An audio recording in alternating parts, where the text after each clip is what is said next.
Okay, Chapter 2, Lesson 4, Graphing Linear Inequalities. There is no homework check because we did the partner worksheet yesterday. The first thing we're going to be doing is talking about the fact that inequalities is different than equals. And so what does inequalities mean? Well, here we have 4 of them. We have less than,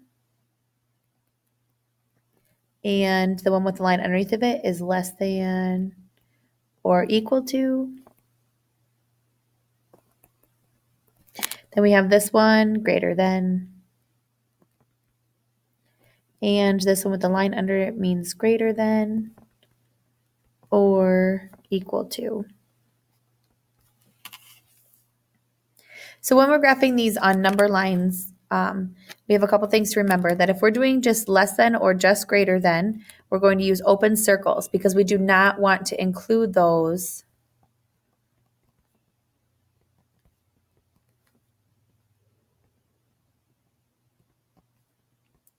numbers on our answer or in our answer.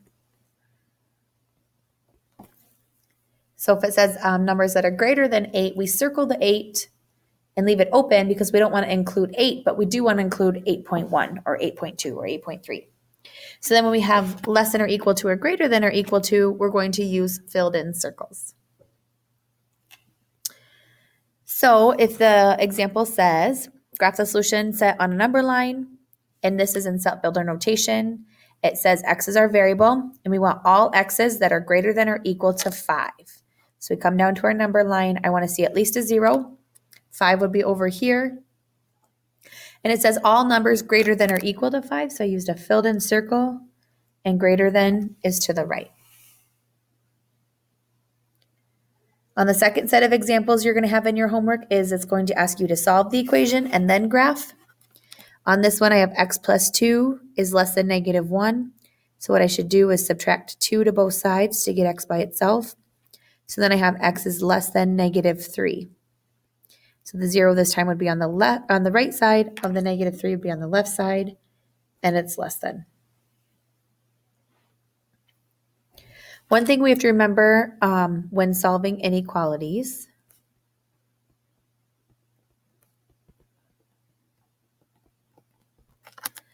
if you multiply or divide by a negative number,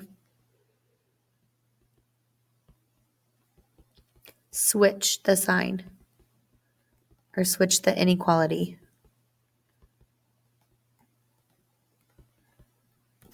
So in this example here, in order to get x by itself, I need to divide both sides by negative 2. So that is going to switch my inequality from a less than to a greater than. So it's actually become x is greater than a positive 1/2. So when I come down here, it's greater than, so I have an open circle. And since it's greater than the half, I point it to the right. Okay, next we're going to talk about is interval notation. And interval notation is something that's new to intermediate algebra. So to use interval notation, you need to look at your number line.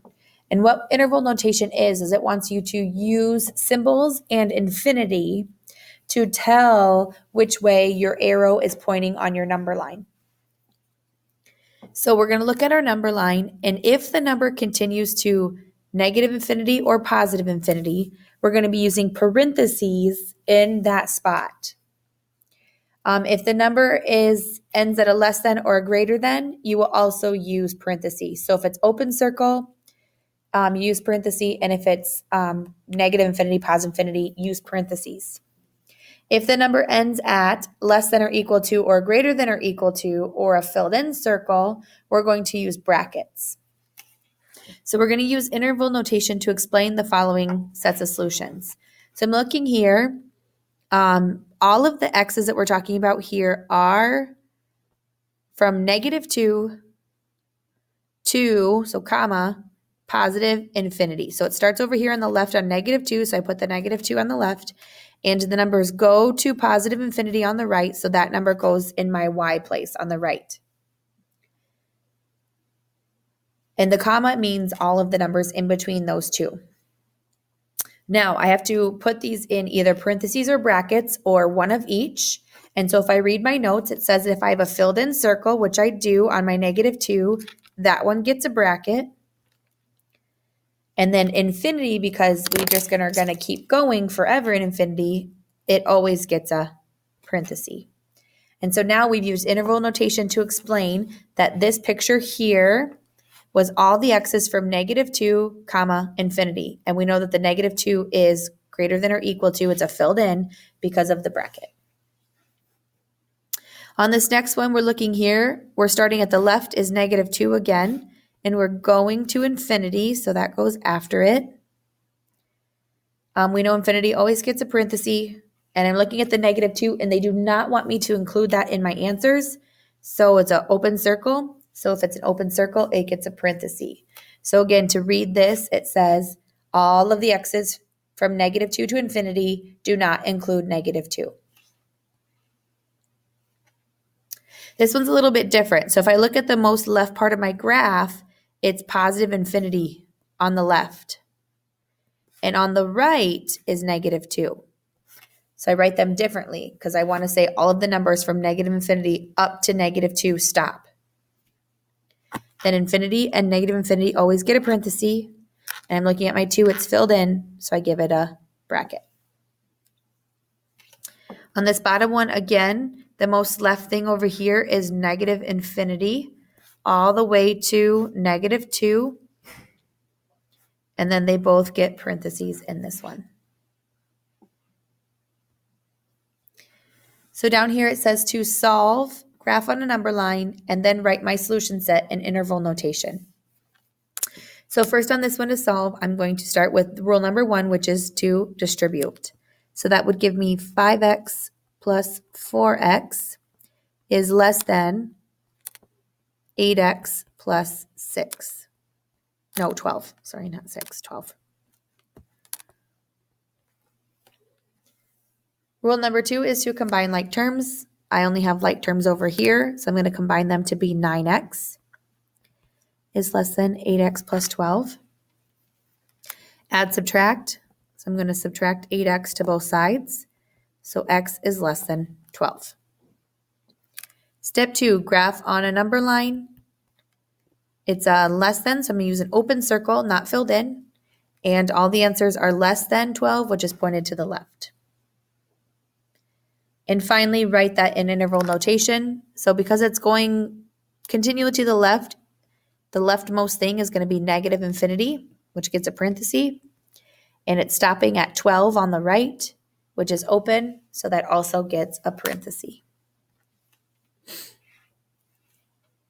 On this example, first thing I'm going to do is subtract 8 to both sides.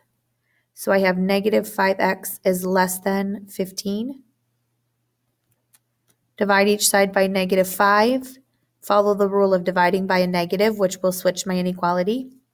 So I get x is greater than now -3. It's open because it's just greater than, and greater than points to the right. Now in this case, my most left thing is the -3, and it's getting a parenthesis because it's open, and it doesn't stop on the right. It goes to positive infinity, and that gets a parenthesis.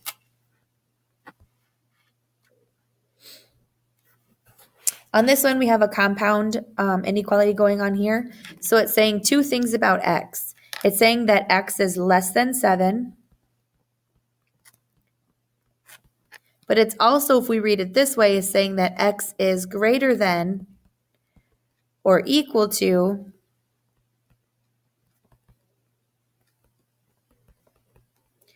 -2.